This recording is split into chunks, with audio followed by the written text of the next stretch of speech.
देश भर में गणेश चतुर्थी पर बुधवार को भगवान गणेश की स्थापना की गई।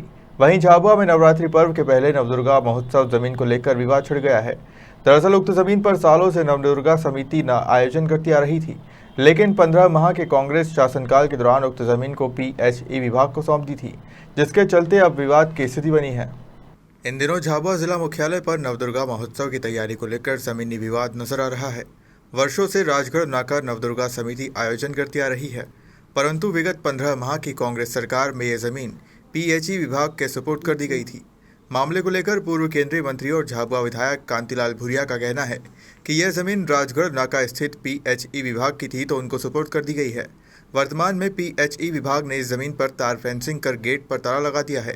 चाहे तो PHE विभाग की परमिशन लेकर नवदुर्गा समिति कार्यक्रम कर सकती है।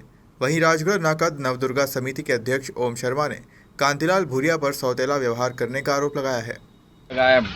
विधायक ने नवदुर्गा महोत्सव समिति गत 32 वर्षों से कार्यक्रम कर रही है यहाँ पे माता जी का, और इस कार्यक्रम में जन सहयोग से कार्यक्रम होता है और देश विदेश के कई कलाकार इसमें भाग लेते हैं। भारत के भी विभिन्न राज्यों के कलाकार आते हैं और ये कार्यक्रम जन सहयोग से होता है। और मुझे भूरिया जी बता दें कि कोई भी सार्वजनिक कार्यक्रम होते हैं उसमें जन सहयोग से होता है कि व्यक्तिगत को किया जाए। और मैं निवेदन भूरिया जी से करना चाहता हूँ कि ये माता जी का पंडाल था, ये 15 महीने की सरकार में उन्होंने इसको तोड़ा क्यों, और ऐसा किसका यहाँ पे अतिक्रमण था? किसी का व्यक्तिगत अतिक्रमण था यहाँ पर या कोई यहाँ पर माल बना रहा था? मैं भूरिया जी से ये भी निवेदन करना चाहता हूँ, ये बताएं कि हमारी जनता के टैक्स का पैसा था, वो पैसा उन्होंने चर्च को दिया, कब्रिस्तान को दिया, और ये हिंदू समाज की जब बात आती है तो वो ऐसा व्यवहार क्यों करते हैं? वो भी यहाँ आपके वोटर हैं, उनके प्रति आपका भी कोई ना कोई दायित्व बनता है। और इस तरह के झाबुआ का प्रतिष्ठापूर्ण आयोजन है, इस आयोजन के प्रति उनका दुराग्रह क्यों है? और मैं उनसे ये निवेदन भी करना चाहता हूँ कि ऐसे कार्यक्रमों का विरोध करके वो क्या दर्शाना चाहते हैं।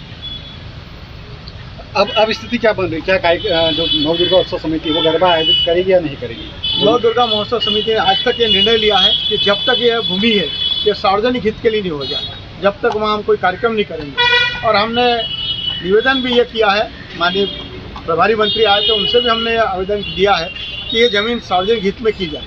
तो भूरिया जी ने कहा कि PHE के को हस्तांतरित हो गई है तो आप अनुमति लेकर कार्यक्रम किया करें। तो ये भूमि खुली रहेगी क्या?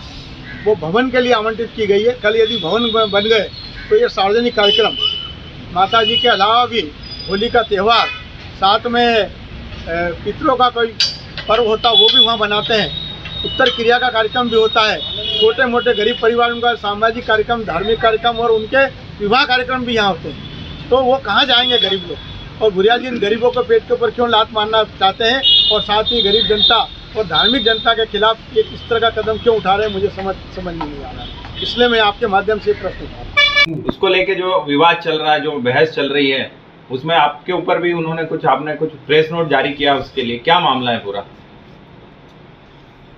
भाई, राजगढ़ नाके वाली जमीन वो सरकारी है, PHE की जमीन।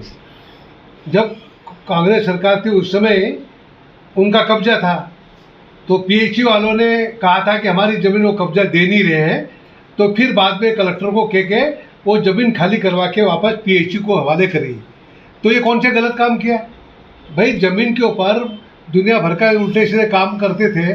भाई, कोई धार्मिक कार्यक्रम का तो आज भी कर सकते हैं, कोई मना थोड़ी है, मगर वो तो वहाँ पर पूरी तरह से निजीकरण कर रहे थे ज़मीन का, और आगे चल के वो ज़मीन कब्जे करने के चक्कर में फिर वहाँ के लोगों ने, आसपास वालों ने कहा कि ये आए दिन यहाँ पे उद्यम करते हैं, आए दिन जाना क्या क्या नारे लगाते हैं भड़कीले, तो इसको नहीं होना चाहिए। तो लोगों के लिए से ज़मीन वापस PHE को दे दी है, तो PHE में है और सार्वजनिक को अगर सामाजिक काम हो कर सकते हैं उसका।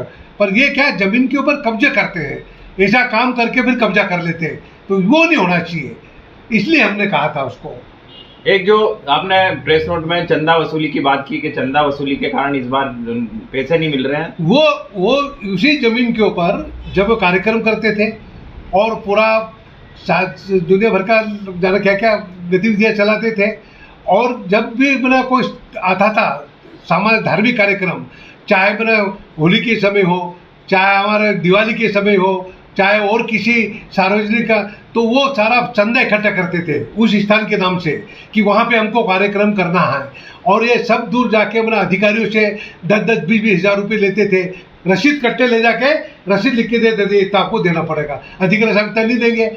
व्यापारियों को डराते थे, उद्योगपतियों के पास जाके जाते थे, बैंक वगैरह इधर उधर, आपको इतना देना पड़ेगा। ऐसे दादागिरी करके पैसे वसूल करते थे, लाखों रुपया इकट्ठा करते थे और थोड़ा बहुत यहाँ खर्च करके बता देते थे कि हाँ हमने कार्यक्रम किया, और सारा पैसा खा जाते थे। तो वो आज वो उनका चंदाखोरी का काम बंद हो गया, तो वो सारा आरोप हम पे लगा रहे। तो ये तो ना दिशाहीन सारी बातें करते हैं। उनका तो कमाई का सोर्स बंद हो गया, तो इसलिए तकलीफ हो रही है। ये मैंने बात की है। उनका ये भी आरोप है कि भुरिया जी चर्च को और कब्रिस्तान को पैसा देते हैं, हिंदू समाज में सहयोग नहीं करते। ऐसा कोई ऐसी बात नहीं होती, कोई कब्रिस्तान के लिए पैसा है, कोई कुछ नहीं। पर जहाँ जहाँ अगर चाहे कब्रिस्तान हो, अगर रोड उबड़ खाबड़ वहाँ पे जाए तो रोड के लिए अपन दे देते हैं। और उसी तरह से शमशान घाट हिंदू समाज का, वहाँ भी उसके लिए भी अपन ने कहा भाई। झाबुआ से शाबिर मंसूरी की रिपोर्ट।